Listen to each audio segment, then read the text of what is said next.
Good morning student, कैसे हैं आप लोग। जैसा कि मैंने कहा था कि 10th का 12th का या कंपटीशन का मैं जो मेन चैप्टर होगा वो शुरू करूंगा। तो इसी के मद्देनजर मैं आज आप लोगों के समक्ष जो है 12th कहिए या कंपटीशन कहिए, जो काफी इंपॉर्टेंट टॉपिक है सिंधु सभ्यता। 12th में इसको ईंट मनके मसीहा के नाम से लोग पढ़ते हैं, इस चैप्टर लिखा हुआ है। वैसे सिंधु सभ्यता जो है उससे एंशिएंट हिस्ट्री का यह जो है काफी महत्वपूर्ण टॉपिक है, इससे काफी क्वेश्चन आते हैं और आज हम लोग इसी के बारे में पढ़ेंगे। देखिए, सिंधु सभ्यता यानी हड़प्पा सभ्यता, जिसको सरस्वती घाटी सभ्यता भी कहा गया है। सिंधु सभ्यता इसलिए कहा गया है क्योंकि इसका जो अधिकांश जो पुरास्थल जो है वो इसी नदी के किनारे मिला हुआ था।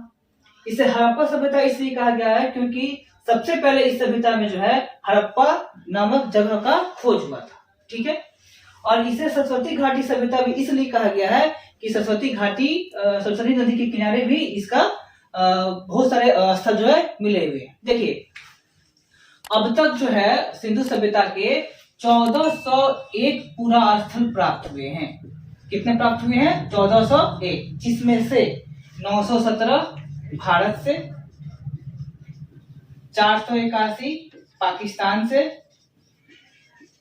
और 3 जो है अफगानिस्तान से प्राप्त हुए हैं। इसको आप लोग नोट कीजिएगा। सिंधु सभ्यता में जो है सिंधु घाटी सभ्यता, जिसको हड़प्पा सभ्यता भी बोलते हैं, सरस्वती घाटी सभ्यता भी बोलते हैं, उसमें जो है अभी तक 1401 पूरा स्थल खोजे गए हैं, जिसमें से 917 भारत से प्राप्त हुए हैं, 481 पाकिस्तान से प्राप्त हुए हैं और 3 जो है अफगानिस्तान से प्राप्त हुए हैं। ठीक है, तो इसको आप लोग नोट कर लीजिएगा। देखिए, सिंधु सभ्यता जिसका सर्वमान काल, इसका काल जो है अलग अलग लोगों ने अलग कहा है, लेकिन इसका जो सर्वमान काल पूछता है या सर्वमान काल क्या है, वो है 2500 ईसा पूर्व से 1750 ईसा पूर्व। इसको आप लोग ध्यान से देखिएगा। देखिए, ये बार बार पूछा जाता है एग्जाम में, इस सिंधु सभ्यता का सर्वमान काल क्या है, तो 2500 ईसा पूर्व से 1750 ईसा पूर्व। इसको आप ध्यान में रखिएगा। देखिए, सिंधु सभ्यता जो है पूरे विश्व की, ठीक है, पहली नगरीय सभ्यता थी, पहली प्राचीन नगरीय सभ्यता थी। अगर पहली सभ्यता देखा जाए तो विश्व की पहली सभ्यता मेसोपोटामिया की सभ्यता है, जो कि इराक की सभ्यता है। सबसे प्राचीन सभ्यता कहा जाए, प्राचीन सभ्यता वो मेसोपोटामिया, जिसको जो है इराक की सभ्यता कहा गया है। ये ग्रामीण सभ्यता थी। अब लोग ध्यान रखिएगा, मेसोपोटामिया जो पहली सभ्यता थी वो ग्रामीण सभ्यता थी, लेकिन सिंधु सभ्यता जो है वो की नगरीय सभ्यता है। देखिए, सिंधु सभ्यता को जो है आदि ऐतिहासिक युग में रखा गया है। अब इसको अच्छा से समझते हैं कि ये आदि ऐतिहासिक होता क्या है। ठीक है, देखिए 3 होता है, इसको समझिएगा हम लोग। एक होता है प्राक इतिहास, दूसरा होता है आदि इतिहास और तीसरा होता है इतिहास। देखिए, तो पहला जो है प्राक इतिहास, ठीक है, ये क्या कहता है, ये वैसा काल है, ठीक है, जहां पे ना हमें कोई लिखित प्रमाण मिला है, ना कोई लिखित प्रमाण मिला और ना ही इसे हम पढ़ पाए। देखिएगा, प्राक इतिहास ऐसा काल है जिस टाइम में ना हमको कोई लिखित प्रमाण मिला, ना इसको हम पढ़ पाए। आदि इतिहास कैसा हुआ कि जहां हमको लिखित प्रमाण तो मिला, ठीक, लिखित प्रमाण हमको मिला लेकिन उसको हम पढ़ नहीं पाए। क्लियर, समझ गए आप लोग? प्राक इतिहास हो गया, लिखित प्रमाण न मिला, ना उसको हम पढ़ पाए। आदि इतिहास लिखित प्रमाण मिला लेकिन उसको हम पढ़ नहीं पाए। इतिहास में क्या होता है, लिखित प्रमाण भी मिला और उसको हम पढ़ भी पाए, उसको हम इतिहास बोलते हैं। तो इसी में जो है आपके सिंधु सभ्यता को रखा गया है। ऐसे बच्चे डरते हैं कि सिंधु सभ्यता को आदि ऐतिहासिक युग में रखा गया है, लेकिन क्यों रखा गया है आज इसको आप समझिए कि सिंधु सभ्यता को आदि ऐतिहासिक युग में इसलिए रखा गया है क्योंकि इसका लिखित प्रमाण मिला लेकिन इसको हम पढ़ नहीं पाए। ठीक है, देखिए, सिंधु सभ्यता को अभी बताया था आपको कि हड़प्पा सभ्यता कहते हैं। तो हड़प्पा सभ्यता क्यों कहा जाता है? क्योंकि हड़प्पा नामक जगह का खोज सबसे पहले इस सभ्यता में हुआ था। हड़प्पा का खोज जो है 1921 में दयाराम साहनी ने किया था। किसने किया था? दयाराम साहनी। ठीक है, तो इसीलिए इस सभ्यता का नाम पड़ गया हड़प्पा सभ्यता। और इसे सरस्वती घाटी सभ्यता किस लिए बोलते हैं? क्योंकि सरस्वती नदी के किनारे इसका बहुत सारे पुरास्थल मिले थे। और ये जो खुदाई शुरू हुआ था उसके प्रभारी कौन थे? तो जॉन मार्शल थे। कौन थे? John Marshall. जो खुदाई शुरू हुआ था उसके प्रभारी कौन थे? John Marshall. ठीक है, और सिंधु सभ्यता के बारे में सबसे पहले कोई पता लगाया था तो वो 1826 ईस्वी में जो है चार्ल्स मैसन ने पता लगाया था। इसको ध्यान दीजिएगा, पता लगाया चार्ल्स मैसन ने 1826 में। खुदाई के प्रभारी थे जॉन मार्शल। खुदाई किया दयाराम साहनी, हड़प्पा नामक जगह का खोज किया था।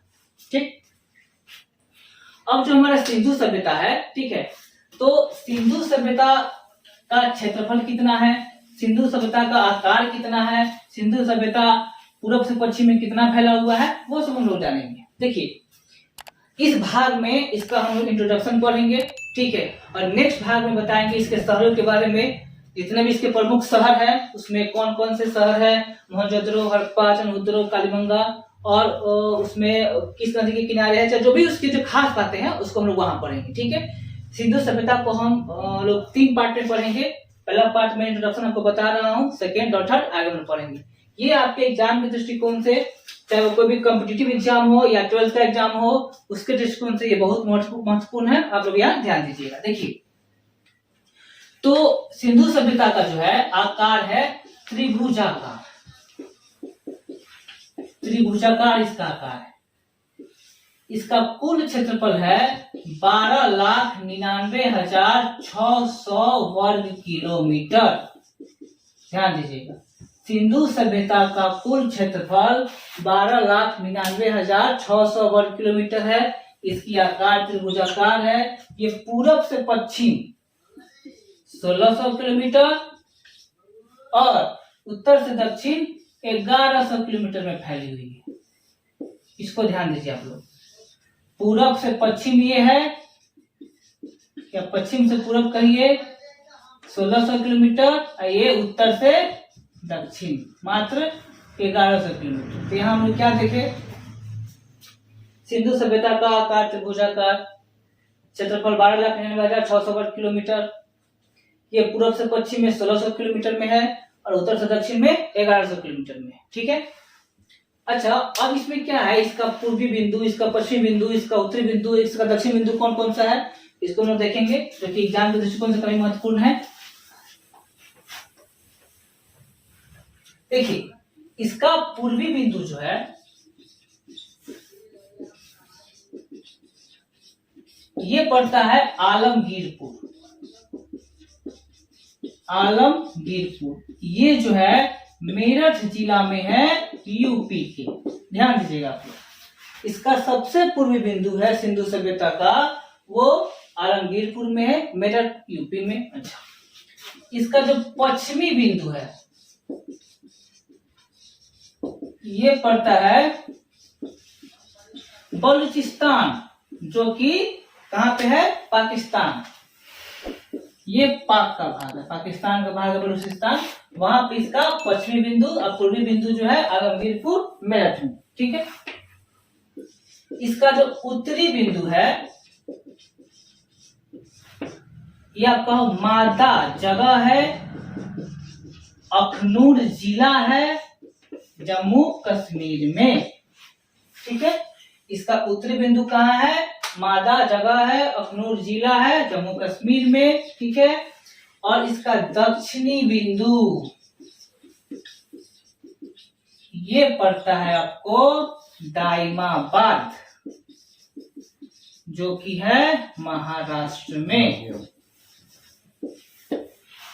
तो यहां हम लोग देख लिए, पूर्वी बिंदु आलमगीरपुर, मेरठ यूपी में, पश्चिमी बिंदु बलूचिस्तान पाकिस्तान में है, उत्तरी बिंदु मादा अखनूर जम्मू कश्मीर में है, और दक्षिणी बिंदु जो है दाइमाबाद महाराष्ट्र में है। ठीक है, तो देखिए, ये जो पूर्वी बिंदु आलमगीरपुर है ये जो है आपको हिंडन नदी के किनारे, ध्यान दीजिएगा, हिंडन नदी के किनारे स्थित है आलमगीरपुर। ठीक है, आपका जो बलूचिस्तान है वो द्वारक नदी के किनारे, कौन सा, द्वारक। ये मालदा जो अखनूर जिला है ये चिनाब नदी के किनारे है, और जो दाइमाबाद है वो है प्रवरा नदी के किनारे। देखिए इसको ध्यान दीजिए आप लोग। जो सिंधु सभ्यता का जो है सबसे पूर्वी बिंदु है आलमगीरपुर हिंडन नदी के किनारे, पश्चिमी बिंदु बलूचिस्तान जो है द्वारक नदी के किनारे है, ठीक है, और उत्तरी बिंदु मादा जो है वो चिनाब नदी के किनारे है, और जो दक्षिण बिंदु जो है दाइमाबाद प्रवरा नदी के किनारे। देखिए तो इसमें हम लोग क्या देखते हैं कि सिंधु सभ्यता जो कि जिसको हड़प्पा सभ्यता बोलते हैं, उसको हम सरस्वती घाटी सभ्यता बोलते हैं। तो क्या बोलते हैं कि एक तो सिंधु नदी के किनारे इनके जगह खोजे गए थे, दूसरा जो सरस्वती नदी घाटी के किनारे इनके जगह खोजे गए थे, और सबसे पहले हड़प्पा नामक स्थान की खोज हुई थी, इसलिए इसको हड़प्पा सभ्यता कहते हैं। हड़प्पा, हाँ, और एक चीज और, हड़प्पा सभ्यता को कांस्य युग में भी रखा गया, कांस्य युग कहा गया है। देखिए हड़प्पा सभ्यता को क्या कहा गया है, कांस्य युग। अब इसको कांस्य युग क्यों कहा गया है, क्योंकि इस युग में जो है कांसे के धातु का बहुत ज्यादा इस्तेमाल हुआ था। तो सबसे पहले मनुष्य ने किस धातु का इस्तेमाल किया था, तांबा का। आप लोगों को पता होगा आग का खोज हुआ था पुरापाषाण काल में, कृषि का खोज हुआ था नवपाषाण काल में। तो इस सभ्यता में जो है कांस्य युग इसको कहा गया है। क्यों कहा गया है, क्योंकि इस सभ्यता में जो है कांसे के धातु का अधिक प्रयोग हुआ है। तो अब हम लोग इसका रिवीजन कर लेते हैं एक बार कि सिंधु घाटी सभ्यता जिसके अब तक 1401 पुरास्थल खोजे गए हैं, जिनमें से 917 भारत में, 481 पाकिस्तान में और 3 अफगानिस्तान में प्राप्त हुए हैं। ये सबसे प्राचीन नगरीय सभ्यता है। सबसे प्राचीन सभ्यता की बात करिएगा तो वो मेसोपोटामिया की सभ्यता है, जो कि इराक की सभ्यता है, वो नगरीय सभ्यता थी। इसे आर्य ऐतिहासिक युग में रखा गया है। क्यों रखा गया है, क्योंकि इसका लिखित प्रमाण तो मिला है लेकिन हम लोग इसे पढ़ नहीं पाए। इसके अलावा इसकी इसका क्षेत्रफल है 12,99,600 वर्ग किलोमीटर। इसका पूर्व से पश्चिम लंबाई है 1600, उत्तर से दक्षिण 1100, और इसका आकार क्या है, त्रिभुजाकार। सबसे पूर्व में आलमगीरपुर मेरठ, पश्चिमी में बलूचिस्तान, उत्तरी में मादा अखनूर और दक्षिण में तैयबाद। तो ये हुआ आप लोगों का भाग 1। मैं जल्दी आप लोग के लिए भाग 2 लेकर आऊंगा, और वहां पे जो है इसके विभिन्न शहरों के बारे में बताऊंगा, और जो भी इंपॉर्टेंट क्वेश्चन होंगे उसकी चर्चा मैं वहां करूंगा। Thank you.